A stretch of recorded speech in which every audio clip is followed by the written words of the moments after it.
you're stuck with progressing on skills, then try and think about the associations that different techniques actually bring to your work instead. So like a lens is not just a lens, is it? It's a communication tool, and different lenses offer different perspectives, both literally and emotionally. Each lens will make your image look differently, and it's about finding that balance and how that overall will affect your final image. Picking the right lenses and picking the right light is the really way to level up your skills, actually. Learn light and learn lenses and then learn the emotional weight of those. The basics of lighting is an ongoing thing for me. I'm still learning and I'm still researching on how to use flashes and how that flash will make a picture look a certain way, and or how to use the sun to my advantage on like a rainy day or like a really bright day. Understanding light is the only important element to image making, actually. It's more important than even subject or project or something like that, because you don't have subject or project without light. And it's such a natural thing for human beings to pick up on and to understand. When I first started, I actually worked a lot with natural light, and I found it really helped me understand photography a lot more, and I could really sculpt the image based on the light, bouncing it around from natural light from outside of the window.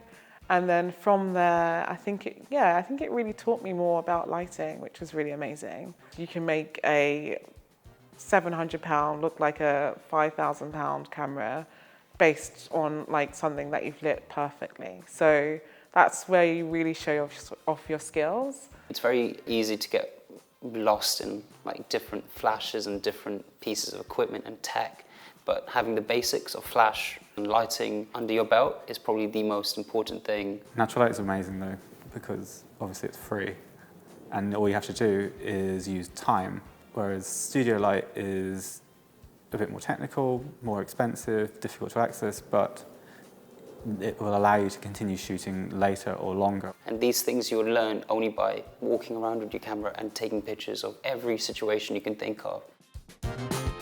Every job and every shoot, what's always in my bag is a light meter. And it doesn't have to be a really expensive one, and it's a boring thing to spend your money on compared to like lenses or cameras or film. But if you really want to understand how light works and how light moves through a scene and how exposure works, then that is the single most important thing, I think, and it creates a tactile experience to learning that. It makes it useful because you can meet a flash, you can meet a daylight, you can meet a light that you might come back to later. My quick fire top tips for technical and creative skills is to make as many mistakes as possible. Not on a paid job, but when you're shooting and experimenting, make mistakes.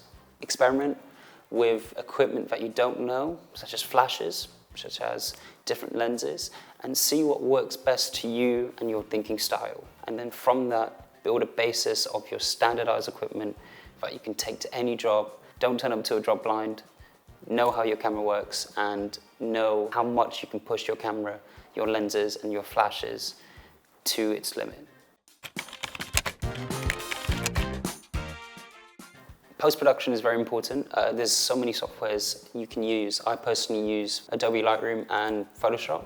I find them quite industry standard and very useful. And over time, you can build like a very fast workflow to get your work efficiently edited and posted or sent to the client. With Lightroom, you can create presets, and over time, I've created presets that work with my images and the way I shoot and the way I like my images to look after I've taken them. What I have now established is my workflow with each session. So for example, if I do a maternity shoot, I download it into my computer, I put it in a software called Aftershoot, and it's basically an AI software that will rate all your images. So if it's blurry, if eyes are closed, if there's duplicates, because you know we snap, and we have like 4 of the same picture in that sense.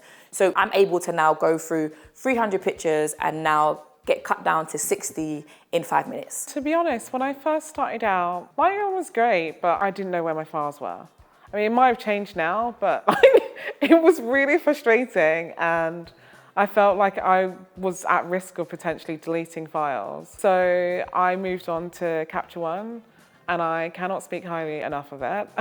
I love Capture One. I love the way it organizes my files. I love that I can delete things and I'm just not actually deleted. Like, everything about it I find really helpful, and it's a massive game changer. I then have a software that I use called Fundy, and that helps me create albums for my clients. So again, when you're going off of like client experience, I create an album in this software. I'm able to move things around, remove pictures. If I want to have a one-page spread, like it helps you do that. And then I'm able to export that, give my clients a link, and they can preview that album and then press yes, Mel's, I approve, I love it. See what works for you and see what works most efficiently for your working style. My go-to formula when editing is using a selection of presets I've made over the past 6 years, and they always slightly develop and slightly evolve, but the base preset has always stayed the same. I'm very consistent with the style that I'm doing, in which I edit when it comes to my contrast and my colours and all of those kind of things. My black and whites, I'm very specific of how, the contrast I like in my black and white images, and then I try to make that consistent with every single picture that I make black and white, for example. Consistency with editing is great, but it's not necessary. I think it's good for a uniform body of work, such as my first body of work. I've used the same camera, same flash, and same lens, and the same preset for everything, and I still do. But occasionally I like to turn a black and white image into color, and you realize, there's so much more you could have done, and so you could add to it. But it's always something to experiment with and something you can always trial. My 3 top tips for editing is find your style, experiment, it's okay, and there's no such thing as perfect. Your client will love it either way.